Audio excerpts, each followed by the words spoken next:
दोस्तों न्यूजीलैंड की टीम को जीत के लिए आखिरी के 6 गेंदों में चाहिए थे 20 रन और स्ट्राइक पर खड़े थे शतकवीर माइकल ब्रेसवेल। तो वहीं पर गेंदबाजी कर रहे थे शार्दुल ठाकुर। फिर हुआ चमत्कार। स्वागत है दोस्तों आप सभी का हमारे यूट्यूब चैनल क्रिकेट देखो जी में। इस वीडियो में हम आपको बताने वाले हैं कि भारत और न्यूजीलैंड के बीच पहला वनडे मुकाबला खेला गया, जहां दोस्तों सांसों को रोक देने वाले इस मुकाबले में न्यूजीलैंड की टीम को जीत के लिए आखिरी के 6 गेंदों में 20 रनों की जरूरत थी। स्ट्राइक पर सबसे खतरनाक बल्लेबाज मौजूद था, तो वहीं पर गेंदबाजी करने के लिए शार्दुल ठाकुर को बुलाया गया था। आखिर कैसे शार्दुल ने मैच का पासा ही पलट दिया, कैसे सिराज ने न्यूजीलैंड के बल्लेबाजों के परखच ही उड़ा दिए। इस मैच की पूरी हाईलाइट, अंतिम ओवर का पूरा रोमांच आज की इस वीडियो में पूरी तरह से विस्तार से बताएंगे। लेकिन उससे पहले दोस्तों अगर आप भी शार्दुल ठाकुर, मोहम्मद सिराज को एक बेहतरीन गेंदबाज मानते हो तो इस वीडियो को एक लाइक जरूर करें और इस वीडियो को अंत तक जरूर देखें। तो चलिए दोस्तों बिना वक्त गवाए हम इस वीडियो को शुरू करते हैं। दोस्तों भारत और न्यूजीलैंड के बीच वनडे सीरीज का पहला वनडे मुकाबला आज खेला गया, जहां दोनों ही टीमों के बीच हमें कांटे की टक्कर देखने को मिली।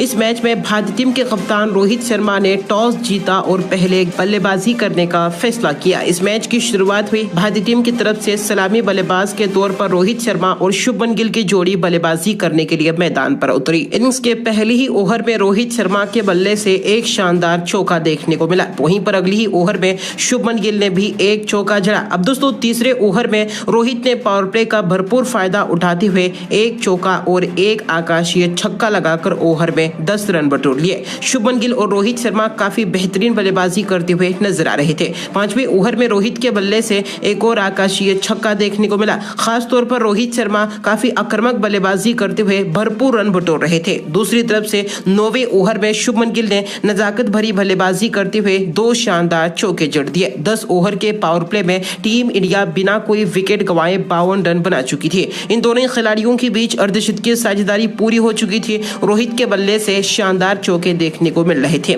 लेकिन 13वें ओवर में टिकनर ने बेहतरीन गेंदबाजी करते हुए टीम इंडिया को पहला बड़ा झटका दिया। रोहित शर्मा को कैच आउट करवा दिया। रोहित शर्मा 38 गेंदों में 34 रन बनाकर पवेलियन लौट गए। अब मैदान पर विराट कोहली आ चुके थे। इसके बावजूद 14वें ओवर में शुभमन गिल ने एक बार फिर से ओवर में 2 शानदार चौके जड़ दिए। दूसरी तरफ से 15वें ओवर में कोहली के बल्ले से एक शानदार चौका देखने को मिला और इसी ओवर में शुभमन गिल ने एक बार फिर से 2 खरारे चौके जड़ दिए। लेकिन दोस्तों इस मैच में कोहली ज्यादा देर तक नहीं टिक पाए। 16वें ओवर में सेंटनर ने बेहतरीन गेंदबाजी करते हुए विराट कोहली को क्लीन बोल्ड कर दिया। कोहली मात्र 8 रन बनाकर पवेलियन लौट गए। लेकिन दूसरी तरफ से शुभमन गिल का जलवा जारी था, जहां दोस्तों 19वें ओवर में शुभमन गिल ने एक आकाशीय छक्का लगाकर अपना अर्धशतक पूरा कर लिया। अब 20वें ओवर में पहले तो शुभमन गिल ने एक खरारा चौका जड़ा, लेकिन इसी ओवर में लॉकी फर्गसन ने बेहतरीन गेंदबाजी करते हुए दोहरा शतक जड़ने वाले ईशान किशन को कैच आउट करवा दिया। ईशान किशन भी मात्र 5 रन बनाकर पवेलियन लौट गए।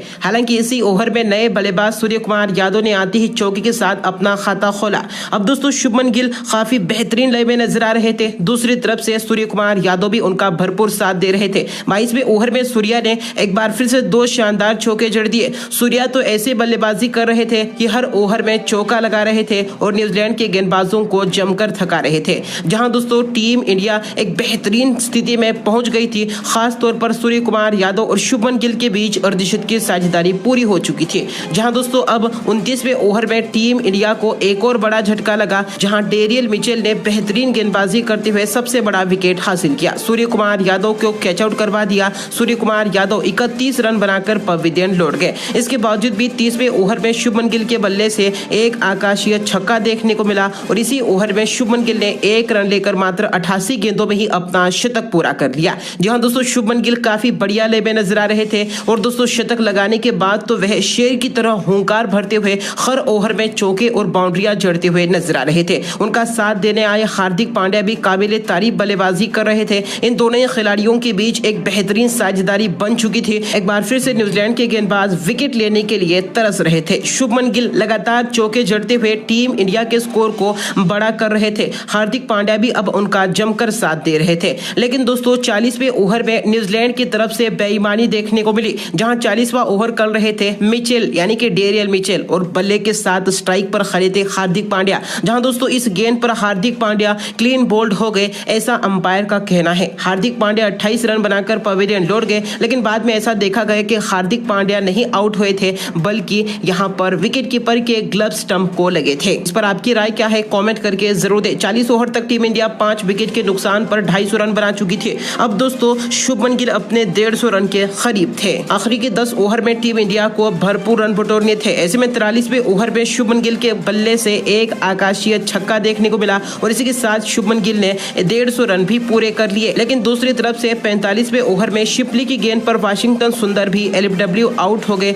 और वाशिंगटन सुंदर इस मैच में कुछ खास कमाल नहीं कर पाए। अब टीम इंडिया की रन गति थोड़ी सी धीमी हो चुकी थी, विकेट भी गिरते जा रहे थे। 47वें ओवर में लॉकी फर्गसन ने बेहतरीन गेंदबाजी करते हुए दोस्तों शार्दुल ठाकुर को रन आउट कर दिया। शार्दुल ठाकुर भी जल्द ही पवेलियन लौट गए। लेकिन 48वें ओवर में दोस्तों शुभमन गिल ने अपनी विस्फोटक बल्लेबाजी का जलवा बिखेरा और एक के बाद एक 2 खतरनाक छक्के जड़ दिए। जी हां, शुभमन गिल के छक्कों से ऐसा लग रहा था कि वह दोहरा शतक जड़कर ही मानेंगे। ऐसे में 49वें ओवर में शुभमन गिल ने काबिले तारीफ बल्लेबाजी की, लॉकी फर्गसन की जमकर पिटाई कर दी। इस ओवर में शुभमन गिल ने एक के बाद एक 3 खतरनाक और आकाशीय छक्के लगाकर अपना दोहरा शतक पूरा कर लिया। जी हां दोस्तों, इसी के साथ शुभमन गिल ने न्यूजीलैंड के खिलाफ अपना सर्वाधिक रन बनाया और दोस्तों वर्ल्ड क्रिकेट में भी न्यूजीलैंड के खिलाफ वह सबसे अधिक रन बनाने वाले बल्लेबाज बन गए। इसके अलावा दोस्तों 50वें ओवर की पहली ही गेंद पर शुभमन गिल ने एक आकाशीय छक्का जड़ा, लेकिन दूसरी गेंद पर शिपली ने शानदार गेंदबाजी करते हुए शुभमन गिल को ग्लेन फिलिप्स के हाथों कैच आउट करवा दिया। शुभमन गिल 149 गेंदों में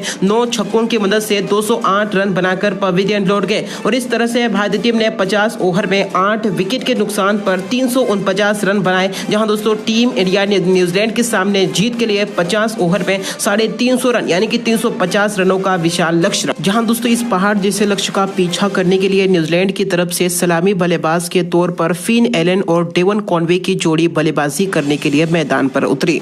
जहां पहली ओवर में फिन एलन के बल्ले से एक शानदार चौका देखने को मिला, वहीं पर दूसरे ओवर में डेवन कॉनवे ने भी एक के बाद एक 2 खरारे चौके जड़ दिए। खास तौर पर फिन एलन और डेवन कॉनवे हर ओवर में चौके जड़ते हुए नजर आ रहे थे। जहां दोस्तों 5 ओवर तक ही न्यूजीलैंड की टीम बिना कोई विकेट गंवाए 28 रन बना चुकी थी। न्यूजीलैंड को ठीक ठाक शुरुआत मिल चुकी थी, लेकिन दोस्तों छठा ओवर मोहम्मद सिराज लेकर आए और अपनी बेहतरीन गेंदबाजी का जलवा बिखेरा। चौथी गेंद पर मोहम्मद सिराज ने डेवन कॉनवे को कुलदीप यादव के हाथों कैच आउट करवा दिया। डेवन कॉनवे मात्र 10 रन बनाकर पवेलियन लौट गए। अब न्यूजीलैंड के रनों की गति थोड़ी सी धीमी हो चुकी थी। जहां दोस्तों 10वें ओवर में निकोलस ने एक के बाद एक 2 शानदार चौके लगाकर कुल 10 रन बटोर लिए। 10 ओवर के पावर प्ले में न्यूजीलैंड की टीम 1 विकेट के नुकसान पर 42 रन बना चुकी थी। अब दोस्तों 11वें ओवर में फिन एलन ने आक्रामक बल्लेबाजी करते हुए खतरनाक विस्फोटक प्रदर्शन दिखाया। इस ओवर में एक गगनचुंबी छक्का और एक के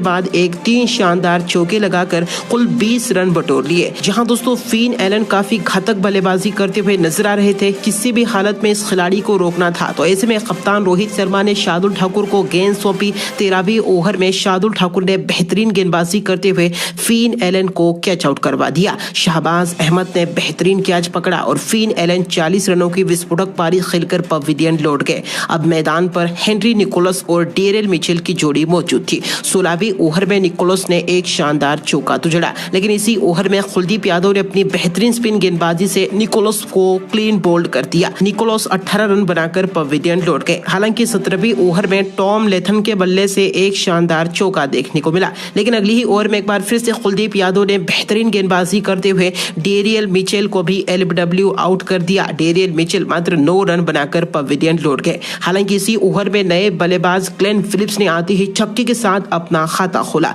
मैदान पर अब टॉम लेथम और ग्लेन फिलिप्स की जोड़ी मौजूद थी। दोनों ही बल्लेबाज न्यूजीलैंड के लिहाज से काफी अहम थे। जहां 22वें ओवर में लेथम ने एक और शानदार चौका जड़ा, लेकिन दोस्तों कुल मिलाकर देखा जाए तो न्यूजीलैंड की रन गति काफी धीमी हो चुकी थी। 25वां ओवर अब शमी लेकर आए। शमी ने अपनी बेहतरीन गेंदबाजी से सबसे बड़ा विकेट हासिल किया। खतरनाक और विस्फोटक बल्लेबाज ग्लेन फिलिप्स को मोहम्मद शमी ने क्लीन बोल्ड कर दिया। ग्लेन फिलिप्स 11 रन बनाकर पवेलियन लौट गए, लेकिन इसके बावजूद भी 27वें ओवर में अब ब्रेसवेल ने एक के बाद एक 2 शानदार चौके लगाकर कुल 11 रन बटोर लिए। इसके अलावा अगली ही ओवर में टॉम लेथम ने भी एक करारा चौका जड़ा, लेकिन दोस्तों 29वें ओवर में अब मोहम्मद सिराज ने अपनी बेहतरीन गेंदबाजी से टीम इंडिया को सबसे बड़ी सफलता दिलाई। टॉम लेथम को कैच आउट करवा दिया। टॉम लेथम 24 रन बनाकर पवेलियन लौट गए। 30 ओवर तक न्यूजीलैंड की टीम 6 विकेट के नुकसान पर 134 रन बना चुकी थी। लग रहा था कि अब न्यूजीलैंड की टीम जल्द ही ऑल आउट हो जाएगी, लेकिन इसके विपरीत देखने को मिला। जहां दोस्तों मैदान मैदान पर ब्रेसवेल और मिचेल सेंटनर मौजूद थे, जहां 31वें ओवर में ब्रेसवेल ने एक शानदार चौका जड़ दिया।